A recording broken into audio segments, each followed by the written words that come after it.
نحمده ونصلي على رسوله الكريم أما بعد فأعوذ بالله من الشيطان الرجيم بسم الله الرحمن الرحيم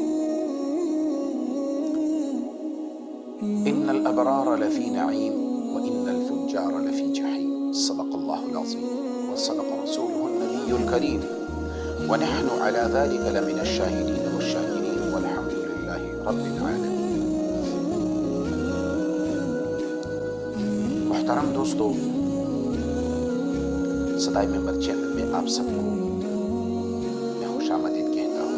اللہ کریم کی بارگاہ عالیہ مقدسہ مطہرہ منورہ میں ہم دعا کرتے ہیں کہ اللہ کریم آپ سب کو ہمیشہ خوشحال رکھے، ہمیشہ کامیاب رکھے اور زندگی کے ہر مشکل دور میں اور کٹن حالات میں اللہ کریم آپ سب کا حامی اور ناصر۔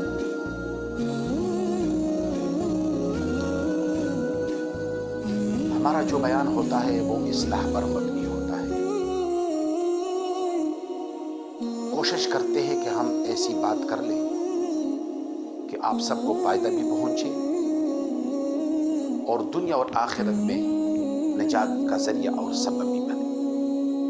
بعض لوگ تو آپ لوگوں نے دیکھے ہوں گے اختلافی مسائل کو چھیڑتے ہیں، پھر اس کو بنیاد بنا کر اپنا سمجھ میں نہیں آتا کیا کہتے ہیں اس کو، ٹی آر پی کہتے ہیں، کیا کہتے ہیں اس کو، کہ ہمارے سبسکرائبر اور بھی زیادہ ہو جائے اور ہمیں لائک بھی مل جائے اور لوگ دیکھ کے کامنٹ بھی کریں۔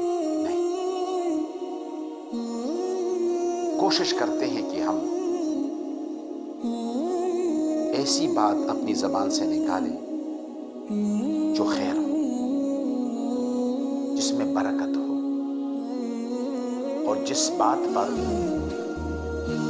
مہر ثبت ہو جائے آقا نامدار صلی اللہ تبارک و تعالی علیہ وسلم کی حدیث مبارکہ کا تو جس میں تو مزہ ہی بہت زیادہ آتا ہے، کیونکہ ہم تو اپنے محسن سے، محسن انسانیت ہے، محسن کائنات حضرت محمد مصطفیٰ صلی اللہ تبارک و تعالی علیہ وسلم سے دل و جان سے محبت کرتے ہیں، انشاءاللہ کریں گے اور مرتے دم تک کریں گے انشاءاللہ۔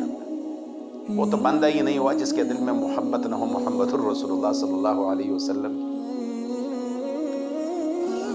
تو آپ لوگ کے سامنے میں نے ایک آیات تلاوت کی، دو آیات تلاوت کی، ان الابرار لفی نعیم و ان الفجار لفی جحیم۔ ان عربی کے کلام میں ایک ایسا لفظ ہے کہ اس کا معنی آتا ہے یقیناً، بے شک، اور اس میں اللہ کریم یہ فرماتے ہیں یقیناً، بے شک،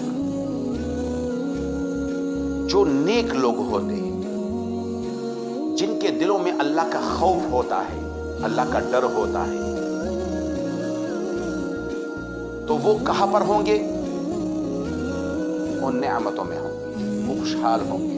جس طرح اللہ کریم نے فرمایا نا، ان للمتقین مفازا حدائق واعنابا وکواعب اترابا وکأسا دحاقا لا يسمعون فيها لغوا ولا كذابا جزاء من ربك عطاء حسابا۔ میرے مولا نے تو یہی فرمایا ہے۔ کامیابی کس کا مقدر ہوگی؟ کامیابی کسے ملے گی؟ جس کے دل میں اللہ کا خوف ہو، جو اللہ سے ڈرنے والے ہو، جو گناہوں سے بچنے والے ہو، جو اللہ کے احکامات پہ عمل کرنے والے ہو، جن کے دلوں میں اللہ کا خوف موجود ہو، اذا ذکر اللہ وجلت قلوبہم، جن کے دل اللہ کے خوف کی وجہ سے ترترا اٹھتے ہیں، کانپنے لگتے ہیں، ان کے بدن کے بال کھڑے ہو جاتے ہیں جب اللہ کا نام لیا جاتا ہے، تو ایسے لوگ کہاں پر ہوں گے؟ ان للمتقین مفازا ان الابرار لفی نعیم، اصحاب الیمین جنت میں ہوں گے، باغیچوں میں ہوں گے۔ وَلِمَنْ خَافَ مَقَامَ رَبِّهِ جَنَّتَانِ ذَوَاتَ أَفْنَانٍ۔ اور اللہ درمیان میں کیا فرماتا؟ فَبِأَيِّ آلَاءِ رَبِّكُمَا تُكَذِّبَانِ، فَبِأَيِّ آلَاءِ رَبِّكُمَا تُكَذِّبَانِ۔ بس ہمارے دلوں میں اللہ کا خوف ہو جائے، خوف آ گیا، اللہ کا کام بن گیا۔ تو نیک لوگ کہاں پر ہوں گے؟ تو نعمتوں میں ہوں گے، خوشیوں میں ہوں گے، سکون سے ہوں گے، راحت سے ہوں گے، مزے کریں گے۔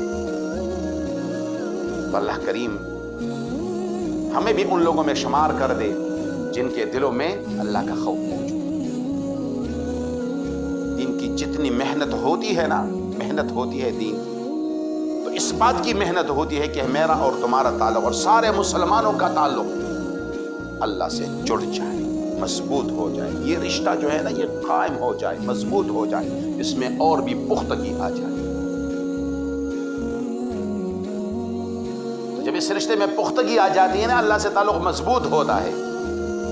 اللہ کے فرمان الذین قالوا ربنا اللہ ثم استقاموا، استقامت نصیب فرماتے ہیں، کامیابی نصیب فرماتے ہیں، سکون نصیب فرماتے ہیں۔ تو اللہ کریم ہمیں بھی ایسا سکون نصیب فرمائے۔ اللہ کریم ہمارا بھی حامی و ناصر۔ اللہ کریم ہمیں بھی ابرار میں جو نیک لوگ ہوں گے، اللہ کریم ہمیں بھی ان میں شمار کر دے، ہمارا حال بھی ان جیسا ہو۔ ہمیں بھی ایسی راتیں ملے جس میں اللہ کا خوف ہو، اللہ کا ڈر ہو، اللہ سے مانگنے والے بن جائیں۔ ہر کام میں نیک کام ہونا، نیک کام ہم اس کے لیے ہر وقت کمر بستہ ہو جائے، تیار رہے، کبھی اللہ کا حکم، اللہ کا پیغام ہے۔ اللہ کریم ہمیں بھی ان لوگوں میں شمار کر دے، ان لوگوں کی صحبت اللہ ہمیں نصیب فرماتے ہو۔ فرماتے ہیں نا، یا رب تیرے عشاق سے ہو میری ملاقات، یا رب تیرے عشاق سے ہو میری ملاقات، قائم ہے جن کے فیض سے یہ ارض و سماوات۔